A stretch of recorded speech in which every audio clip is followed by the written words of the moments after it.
오늘 본문 말씀은 다니엘서 3장 19절에서 23절 말씀까지입니다. 19절 말씀부터 제가 읽겠습니다.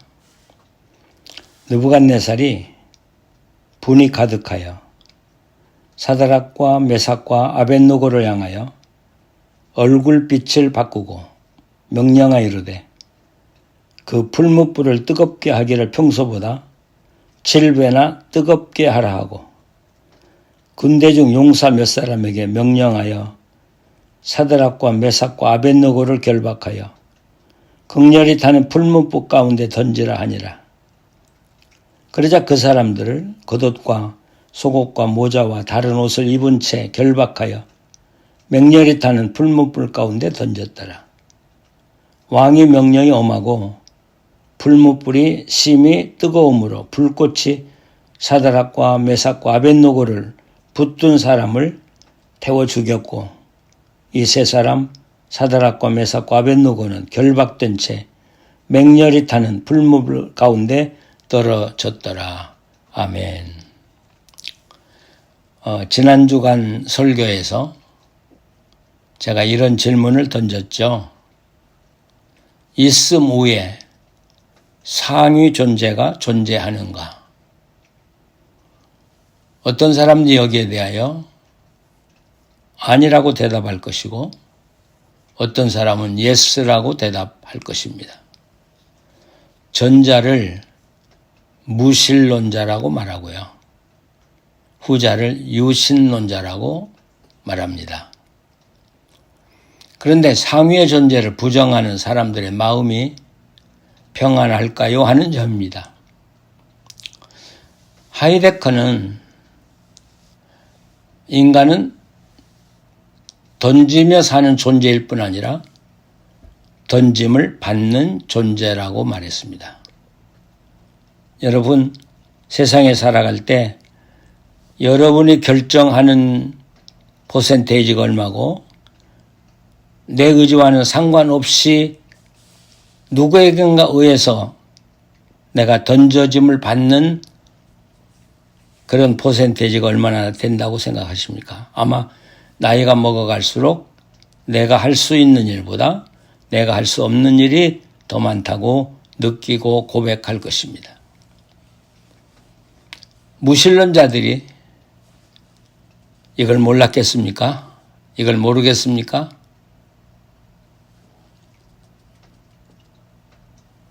또 이들은 상위 존재가 존재한다는 것을 자기 양심이 증언하고 있음을 늘 느끼고 살고 있습니다.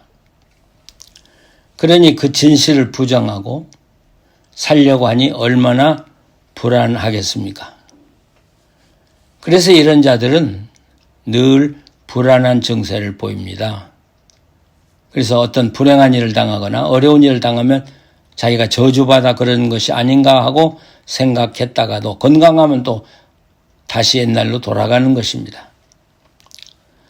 이처럼 이들이 불안한 증세를 보이며 살고 극도로 불안한 속에서 결국은 죽음을 맞습니다. 이런 자들의 죽음이 더 비참한 이유가 여기에 있습니다.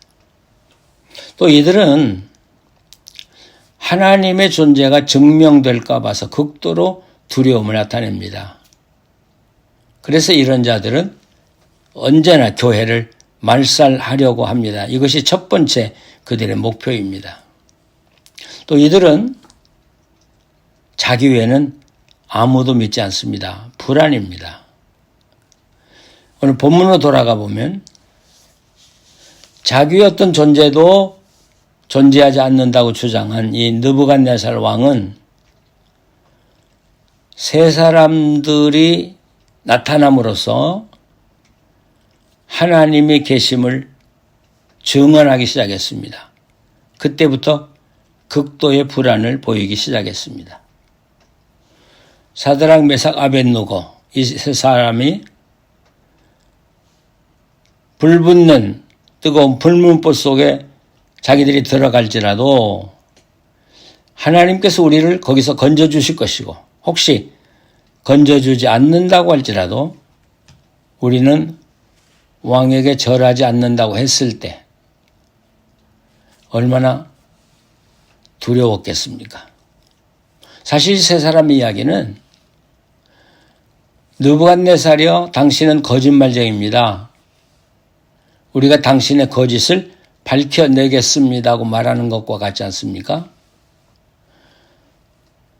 느부갓네살 왕 자기의 신념이 무너지는 순간, 아니 자기 정치 기반이 다 무너지는 순간입니다. 그래서 극도의 불안의 증세를 보입니다. 그래서 성경에 보면 그가 절대자 하나님의 존재를 얼마나 두려워했는지 이들을 통해서 하나님이 나타나실까 봐서 모든 가능한 수단을 다 동원했습니다. 19절 말씀 보면 그의 얼굴빛이 달라졌다고 했습니다. 이건 얼굴빛이 찌그러졌단 말이죠.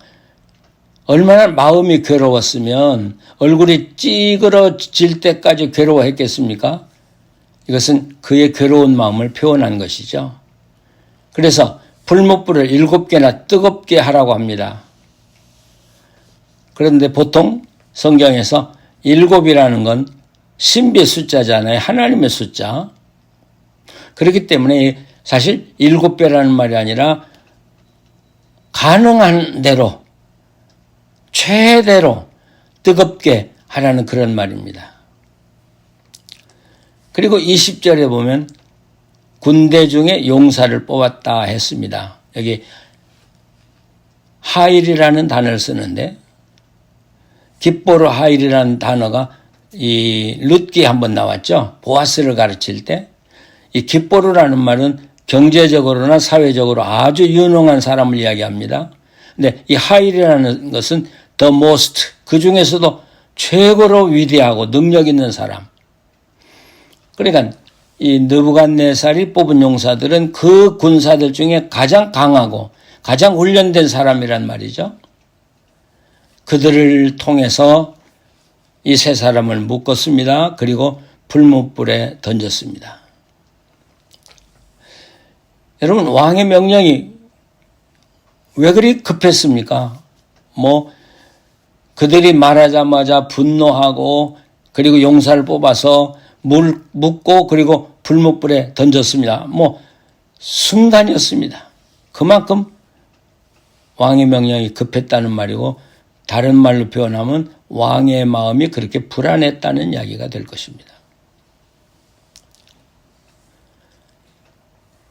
느부갓네살은 혹시 그들의 사건에 하나님이 개입할까 봐서 철저히 보호망을 쳤습니다.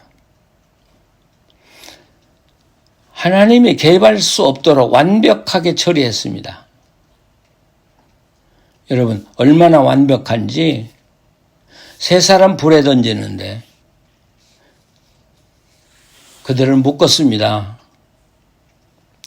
그리고 군인 중에 가장 강력한 사람을 뽑았습니다. 그리고 그들로 하여금 이들을 불에 던지도록 했습니다. 자, 어떻게 보면 모든 일이 끝났습니다.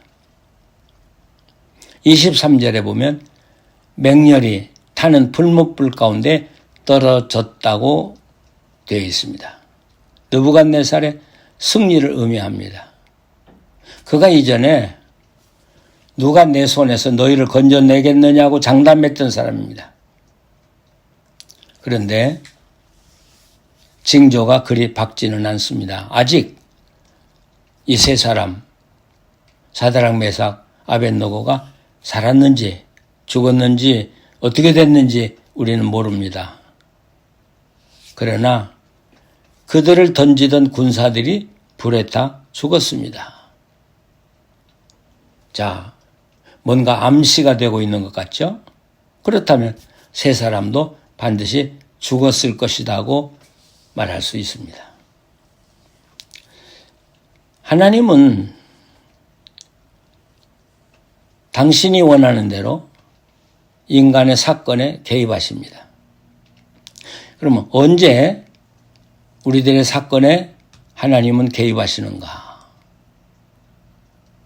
우리는 세 가지로 이야기할 수 있겠죠. 하나는 아주 절대절명의 위기의 순간에 하나님이 개입하실 때가 참 많습니다. 만약 그 순간이 아니면 자기의 계획이나 또 자기의 생각이 완전히 무너지는, 생명이 무너질 수 있는 그런 순간에 하나님이 개입하는 경우가 참 많습니다. 그러나 어떤 때는 이미 일이 다 끝났습니다. 하나님의 개입에도 어떤 결과가 뚜렷이 나타날 것 같지 않는 그 순간에 개입하실 때가 있습니다.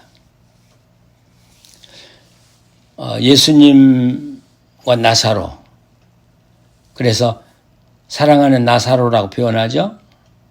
나사로가 아팠습니다.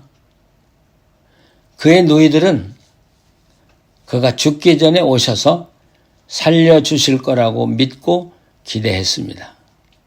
그런데 주님은 오시지 않았습니다. 나사로가 죽은 후에도 사흘이 지나서야 오셨습니다. 자, 어떻게 하자는 것입니까? 그런데 돌이켜보면 하나님의 영광은 바로 절망의 그늘이 우리를 덮었을 때, 다시 소생할 가능이 없었을 때, 하나님이 개입했을 때 하나님의 영광은 가장 크게 나타난다는 사실입니다. 이 나사로의 사건은 나사로를 살려주는 것도 귀했지만 장차 부활을 믿게 하기 위한 전제 조건이었다고 말할 수 있습니다. 하나님은 당신의 가장 큰 영광을 나타내기 위하여 우리를 어려움 속에 빠뜨릴 수 있습니다. 오늘 다니엘서의 세 사람들 불목불에 던져졌습니다. 주사위는 던져졌습니다. 결과는 어쩔지 뻔합니다. 그러나 그 순간이 어려우면 어려울수록 하나님의 영광은 그것을 통해서 더 빛날 것입니다. 우리가 스데반을 볼 수 있습니다. 여러분, 스데반의 순교는 어찌 보면 예수님이 그를 죽였다고 볼 수 있습니다. 만약에 스데반이 죽어가는 순간에 주님이 나타나시지 않았더라면 스데반이 안 죽었을 수도 있겠다고 생각합니다. 근데 바로 그때 나타나셔서 일어나셔서 스데반을 바라보셨습니다. 스데반은 그 영광의 예수님을 보았습니다. 그리고 죽기로 결심하고 그는 순교합니다. 왜 주님이 스데반을 죽였을까요? 하나님의 큰 계획에서 스데반이 죽고 그보다 더 강력한 전도자 바울이라는 사람이 나와서 온 세계 복음을 전하는 것이 하나님의 더 큰 영광이었기 때문에 하나님께서는 스데반을 순교자의 반열에 넣고 그리고 바울을 선택했다고 말할 수 있습니다. 하나님이 잔인하다고요? 아니요. 하늘의 영광을 보시고 아시는 주님이 어느 게 가장 영광스러운가를 아셨기 때문에 스데반이 죽는 게 불행이 아니라 가장 큰 영광임을 아시기 때문에 그를 불행 속에 던져 넣었다는 사실입니다. 여러분, 어떤 때는 우리를 위기에서 살려주실 수도 있습니다. 아니, 모든 것이 다 끝났는데 개입하실 수도 있습니다. 그러나 어떤 때는 개입하지 않고 우리를 죽음에 던지실 수도 있습니다. 우리는 이 다니엘의 모습을 보면서 다니엘의 세 친구의 모습을 또 보면서 하나님의 뜻이 무엇인가? 우리를 향한 뜻이 무엇인가? 우리가 어떻게 나를 하나님에게 던지며 살아야 할까를 늘 생각하면서 하나님이 원하시는 대로 나를 던지며 살아갈 때만이 우리는 가장 영광스러운 삶을 산다는 사실을 기억해야 할 것입니다. 그 삶이 가장 복된 삶이라는 사실을 늘 명심하며 살아야 하겠습니다.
기도하시겠습니다. 하나님, 주님은 우리의 주인이십니다. 그리고 우리는 피조물입니다. 주님의 영광을 위하여 존재하는 저희들입니다. 그러나 주님은 때로는 우리를 영화롭게 해서 우리의 영화로움을 통해서 주님이 영광 받으시는 분이심을 우리는 또 믿고 있습니다. 그렇기 때문에 주님이 우리에게 주시는 시련이나 어려움이나 고난이 아무리 클지라도 하나님께서는 가장 영광스러운 것을 우리에게 주신다는 사실을 믿게 하여 주시고 따르게 하여 주시옵소서. 그래서 언제나 감사하고 하나님께 영광 돌리고 주의 뜻을 이루어가는 우리들이 되게 하여 주시옵소서. 예수님의 이름으로 기도합니다. 아멘.